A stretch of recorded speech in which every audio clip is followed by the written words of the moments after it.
Okay, how to play octaves with the hands. And the best venue for learning something is always a piece of music. We're going to look at this piece that has lots of application for octaves. We want a piece like this to show us the possibilities of what our hands can do with octaves. It's not about just like sticking your hand on the keyboard, anchoring, and then having this fixed position of the hand. We don't want that for the hand. It's super tense. If you don't have the sheet music, go ahead and download that in the link below. And you can have access to this piece by Collman. And it sounds like this. Here's the first phrase.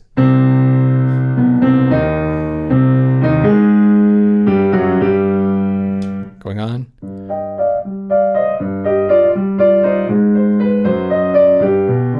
Lots of really fun things happening here. So let's go back and just look at this. I want to talk about first this fingering that you have in the bottom. I've given you a lot of fours. Now it's true, the hand can play octaves with 1 and 5. And if you've got a smaller hand, always stick to that 1 and 5, okay? Unless 4 feels like something that you can stretch for, then do it. I've got big hands, but the principle is the same. Sometimes when we play, especially with the black keys, getting that 4th finger on a black key is always a little bit easier for the hand. Rather than sticking the smallest finger, the pinky, on the black key can be hard to get, okay? So sometimes people struggle, 4th finger on a black key. If you have a strong 4th finger on the black key, as part of your technique, how is that for you? Like, how strong does it feel to have your 4th finger playing the black key instead of your pinky on the bottom? So that 4th finger. The reason we do that is so we can have some more melodic ideas. So I'm looking right here on these octaves. If I can hold that 4th finger and drop my thumb, hold the pinky and bring my 4th finger over, then I've got a more legato sound for this idea, especially if I practice just this bottom note. How does that feel for you? And then the thumb has this mobility, like where it has the ability to come off the keys.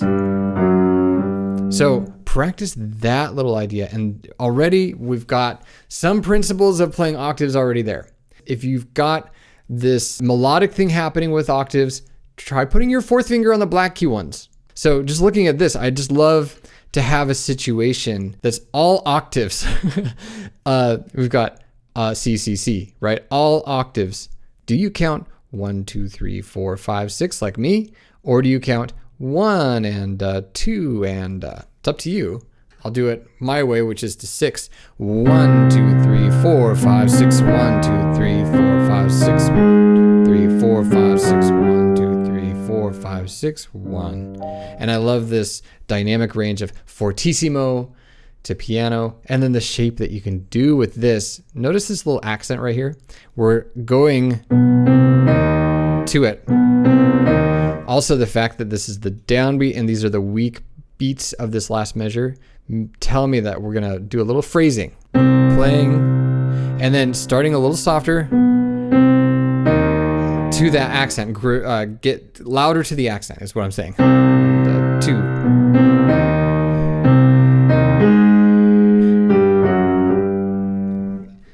And a little bit, tapering off towards the end. Be expressive with your octaves. Don't just set your hand in like, this is an octave, and then just start slapping the keyboard with it. That won't be very musical. Don't do that. Let's look at this second phrase, and we'll get back to some more octaves because there's some that happen later in the piece. But I love this little idea of...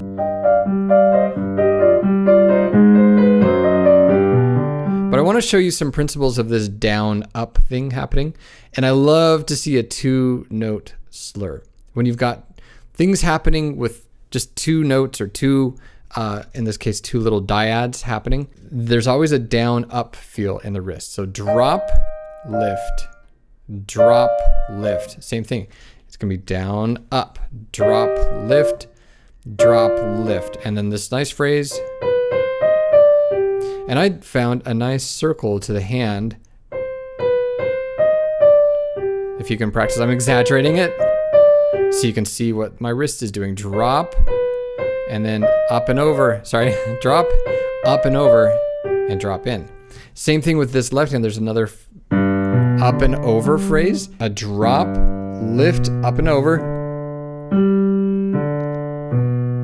That's an octave arpeggio. And so if you have that octave arpeggio thing down, reaching an octave is not going to feel like such a big deal. You just got some motion happening in the wrist with that idea. Drop up and over, drop, circle around. Really helps loosen up the wrist like that. Loosen up the wrist.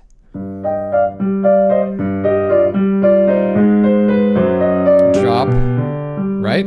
Okay, same thing, kind of like the beginning.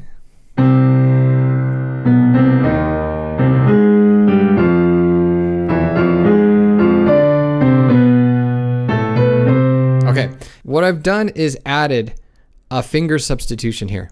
Because of the melody you've got, I don't like to play that on 4. It feels weaker because it's on the it's on the white keys, right? 2 white keys. If I play with my pinky and then substitute so that my pinky can come down and play this 5th finger here. And I've written here, lead with your thumb. And the idea here is that we've got this thing happening.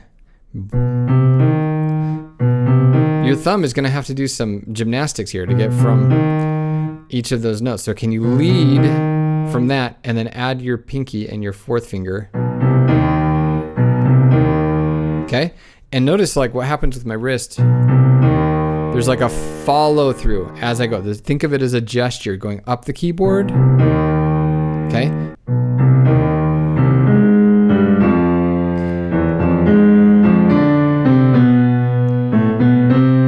Okay, some principles that I want to get into is, first of all, when you play an octave, there's some stretch that has to happen, right? Most of the stretch happens between your 2nd and 1st finger. That's where most of the space happens. So what happens with these other fingers? Don't let them stick up, right? Lots of tension under the hand. You can see, you notice like the tendons in my hand already just sticking out because there's so much tension introduced in the hand. So relax these other fingers. And then the other thing I would invite you to do is allow yourself to feel what's happening to the thumb here. Can you feel this key with your thumb? And can you feel this key with your pinky, right? There's a lot less of a distance from the outsides of the keys versus the insides of the keys here, right? So if we're playing from here and just letting the hand relax here, I think of this a little bit as like a suction cup. When a suction cup is adhered to something, it's pressed up against something, there's tension in it. And then when you pull it off, it's going to immediately just return to neutral. The neutral position for a suction cup is that has a little bit of a shape to it, right? It's got this like concave shape or convex, depending on what side you're looking at. But it's got that shape to it. But that doesn't remove the idea that there's like a force pulling it back. And that force is just the neutral position, right? So if I'm playing, I'm sensing that my hand wants to kind of come back up. And so if I release this octave, my hand is just going to pop back into neutral, right? So play an octave, let your hand relax into it, and then as you pull up, let your hands slide off the keys and return to neutral position, right? Play, relax. Now, can you play a scale in octaves?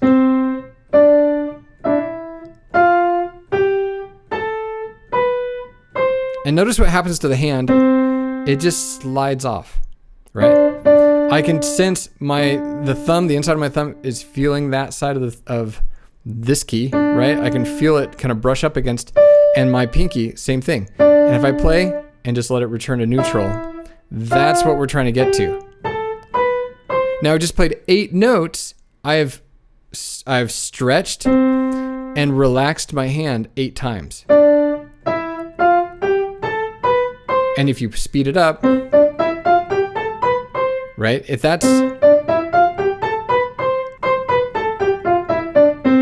So that's the key, is to always return to neutral after you play an octave. So in this setting, again, with these octaves in the left hand, I play, And then I'm going to introduce a little bit of legato because of this 5/4 finger thing.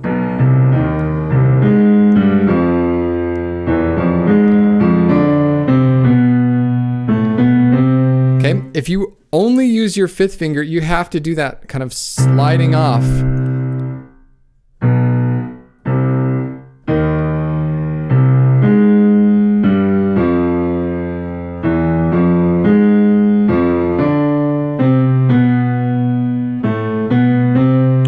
There's an exaggerated exercise that you can do where you actually would touch your thumb and your pinky together like this. You'd go, and then between each octave, touch your pinky and your thumb. And I just think, really? Like, I'm never going to try to pull my hand. All I want to do is return to neutral. I just want the hand to relax in between each chord. When you have a chunk like this, when you have a pretty big leap, think of it as one gesture. We're just thinking, I'm aiming for here, and I'm letting go from here. Okay, and if you keep missing the D, if you keep missing the top one, what I do is touch, play, and cover the other one as fast as you can. But don't play it, just land on it. So when you have a section like this, don't think of it as 2 slaps of the key. Think of it as one gesture. Okay, and it takes a little bit of practice to get something down like that. So this whole phrase again, 1, 2, 1, 2, 1, 2, 1, 2, 1, 2. Going on, love this idea.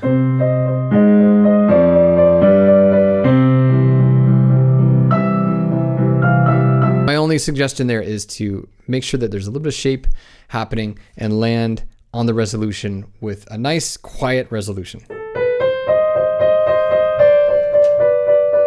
Right, and here we are, piano in that section. So this one I would definitely use 4th finger. And then probably on this one too, just because it's nice to have that alternating fingering.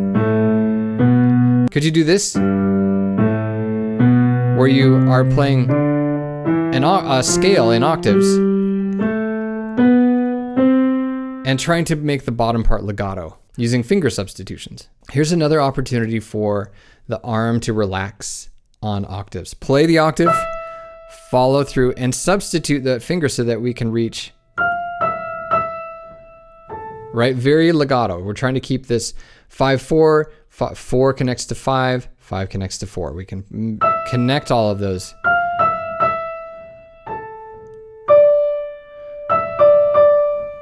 So you've got a moment here on this longer note to relax the arm. You're going to drop in, follow through, drop in, follow through, drop in, follow through. All that's doing is relaxing the arm. And I also think that having this finger substitution in the top helps you think top noted, right? I want to try to voice this so that I've got the top voice is louder than the bottom if I can. If all things are equal, the ear doesn't like that as much. A very pianistic thing to do is to shape the outsides, to bring out the outside notes.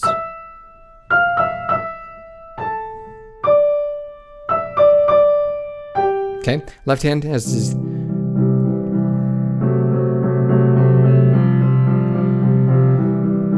I want to talk a little bit about this wrist motion that you can include. If you don't have your wrist in motion, it will lock up really easily. So if I'm playing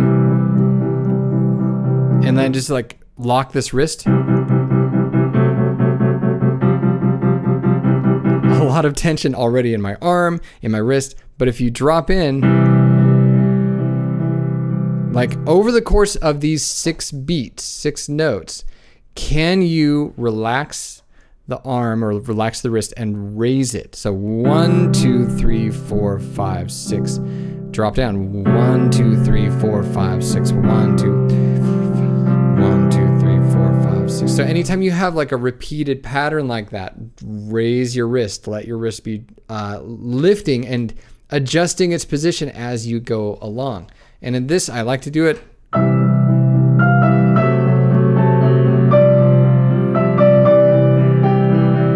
There's a lot of relaxation in that kind of playing. This next phrase has the same idea, some different chords.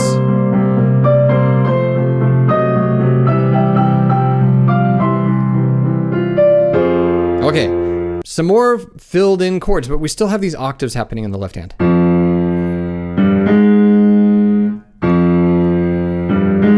How can you bring out this accented A flat? Like we're really landing on that wrong note in a way that's, I don't know, it's fun for the piece.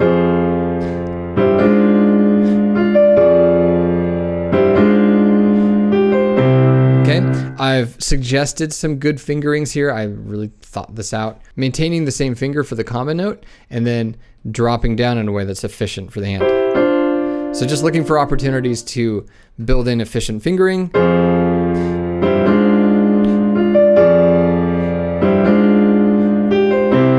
I just love this like powerful sound of this piece. 2.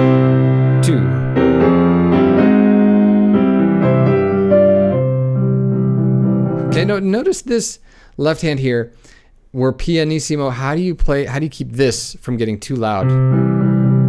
And I just think of it as half play. It's something that when you play the note, can you just push it down halfway?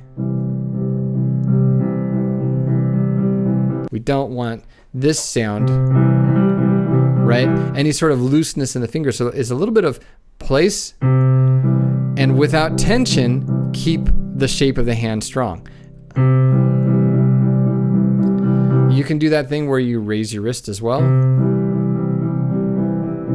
right? So the hand has a strong shape, the wrist is mobile. That's the coordination that happens with the arm and wrist. That can be a bit of a challenge. Okay, here we go.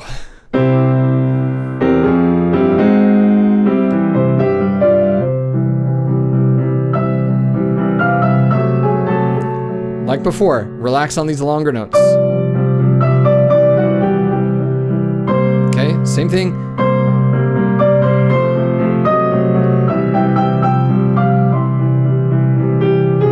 And then this is not too bad.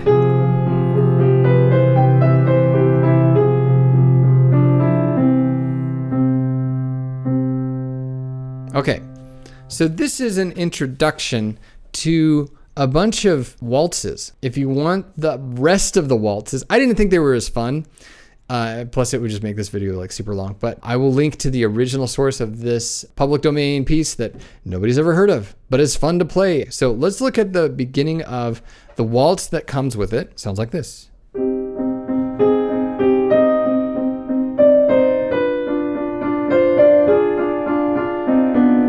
Okay, how can you play all of these notes together without this sound, right? And what you're looking for is both notes to go down at the same time. And again, same thing, strong hand, mobile wrist. And just find like that bouncing point in the action and just try to maintain that without getting a lot of tension in the hand, right? Relaxing everything as you can. And then as the right hand comes in, it can be much louder.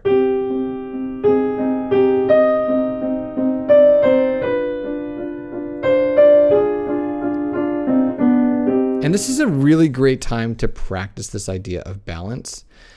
And I know that our dynamic level is piano, but there's no such thing as a quiet melody, right? The melody must be heard. And so if you have this balance of the left hand is very, very quiet, the right hand is like, you're not playing as loudly as you can, but you want it to be heard. Allow your wrist to drop in.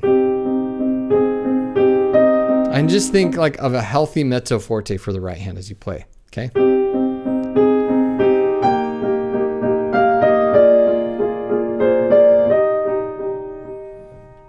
This is really fun. Lift and land. So you're going from an octave to a seventh.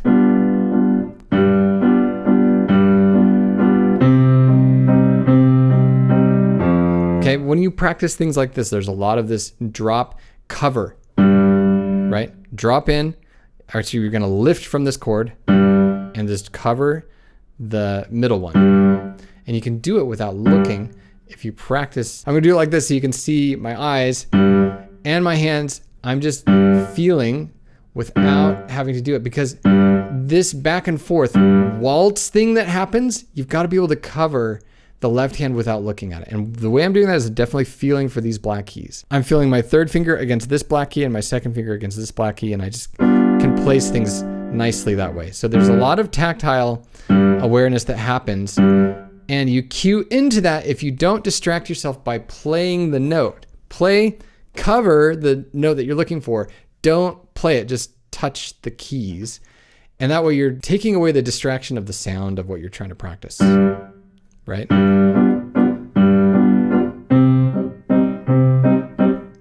And it's really fun.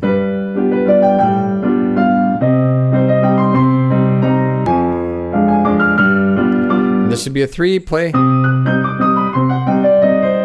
And I just love these 2-note slurs. Again, with that down, up feel. Down, down, up, down, up, down, up, down, up, down, up, down, up. And there's a little bit of a wonky accenting that's happening.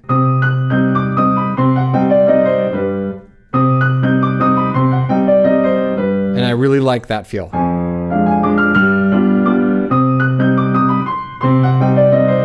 Pardon my double play there. We're gonna go.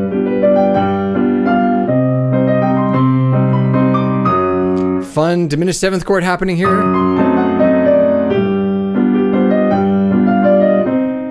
And that's the end of the first waltz. If you want the rest of the waltzes, you can find the IMSLP link down below.